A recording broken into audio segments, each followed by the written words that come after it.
called this press conference to talk about an event from last night. We had protesters across the street at the Andy Worm parking lot. I have my PO provide you with times and all that stuff after this press conference. But we had protesters lined up across the street here at Andy Worm parking lot. For the majority of the night, they were all peaceful. In fact, we even began blocking our streets out here on South Florissant Road. We allowed the protesters to block our streets out here. Not only did we allow the protesters to block our street, we even provided a car on the north end and on the north end and on the south end, so the protesters couldn't get hit by vehicles. Sometime throughout the night, the protesters were violently shaking our fence at this police station. Again, we did not even react. We stayed here, let them shake the fence. That happened several times throughout the night, up until the point that they broke the bottom portions of our fence. They destroyed property on our police department's parking lot. It was at that time I sent out an arrest team to make an arrest for destruction of property. My team got out there and was assaulted by a number of the protesters that were out there on the scene. As a result, one of my police officers suffered a severe brain injury. He is at an area hospital right now, fighting for his life. And I'm gonna break away a little bit from what I was planning to talk about. This police department, this Ferguson Police Department, since 2014, has been a punching bag for this community. The police department back in 2014, we don't even have them officers here anymore. So what are you protesting? These officers not even here no more. Everything that the activist community has advocated for, as far as body-worn cameras, implicit bias training, crisis intervention training, all this stuff, we have done all of this. What are we protesting? What is it? We even changed the uniforms at this police department because people said that the old uniforms triggered people. What are we doing? 10 years later, I got an officer fighting for his life.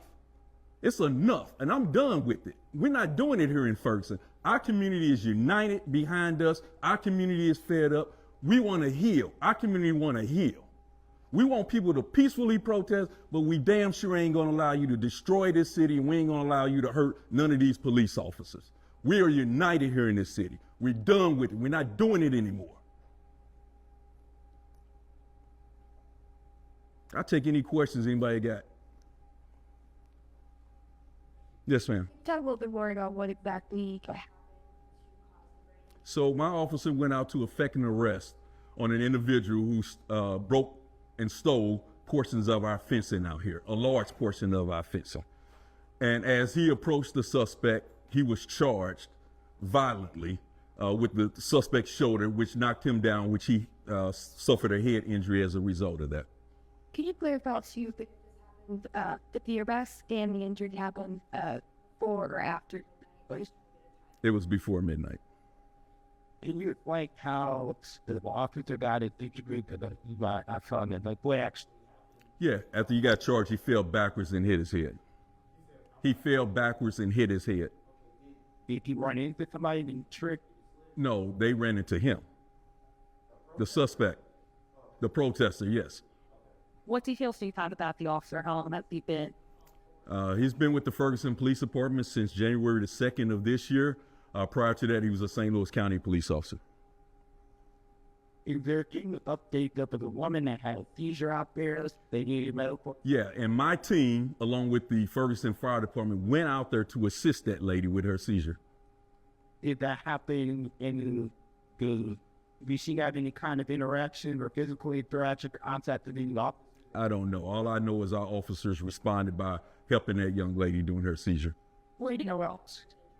I'm sorry? Yes, I had another officer that suffered an ankle injury and another officer that suffered some abrasions. The person who injured the officer that is in critical conditions, do we know anything about that person that ever comes from? That individual was in custody, and I'm going to let our prosecutor talk about that. So, first and foremost, I want to start by saying our prayers are with the officer and his family. I just left the hospital myself, and I always talk about the toughest part of this job is when we have a family that's lost a loved one that we can't bring justice to, and I gotta tweak that.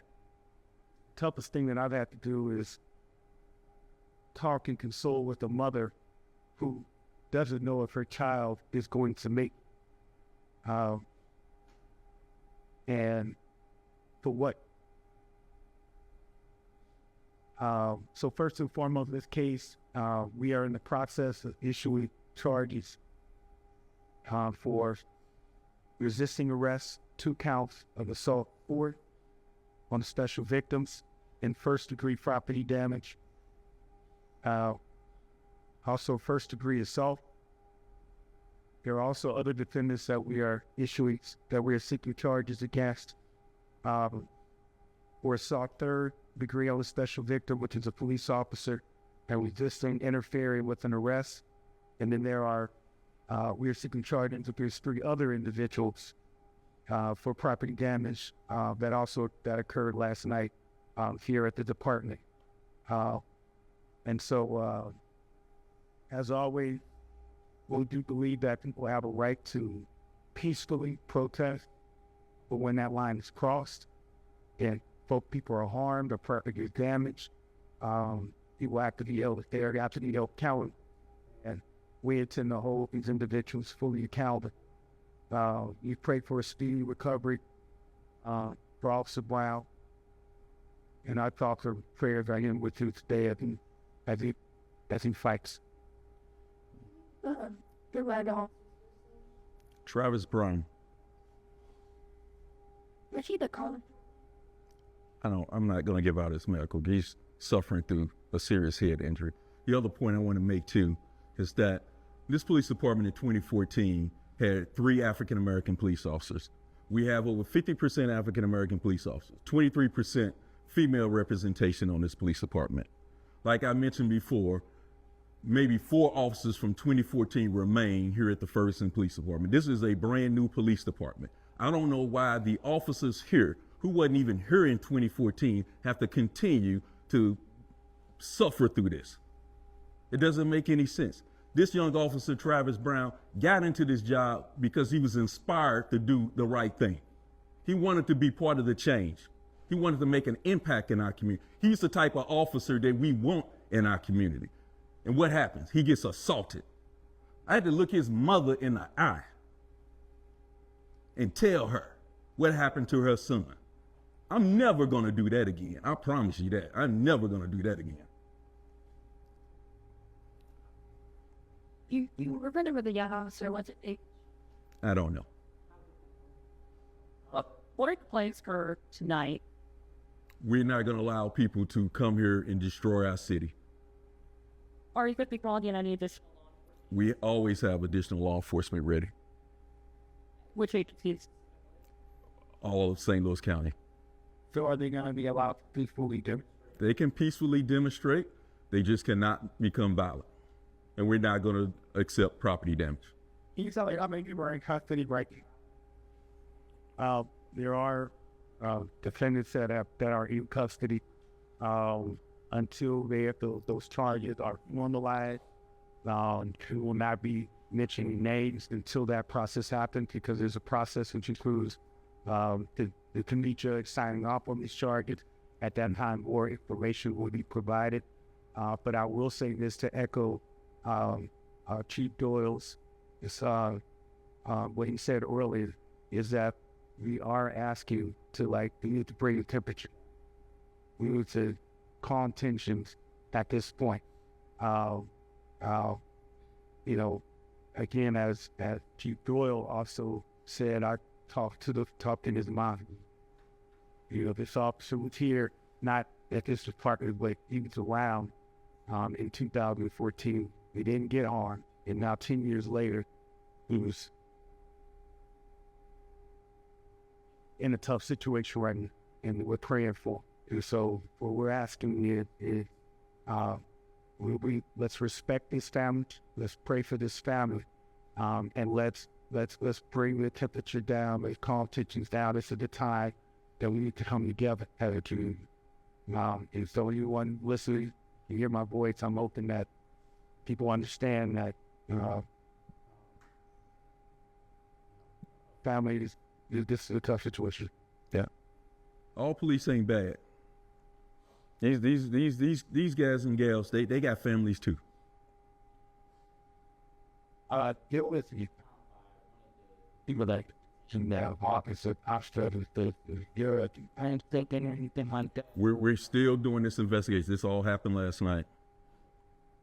Based on the election, based on the sort of the mandolin, yeah, indicated that there might have been certain groups and some of the violence they were inside it. We see Mike Brown's name there in chalk on the ground. But are there any specific groups that We're still, that's all part of an investigation. Thank you all for coming. There are some images on the table showing some of the vandalism from the gates and the fences. And as more details become available, we will share them with you. Thank you. Look, thanks. Thank you. Thank you, John.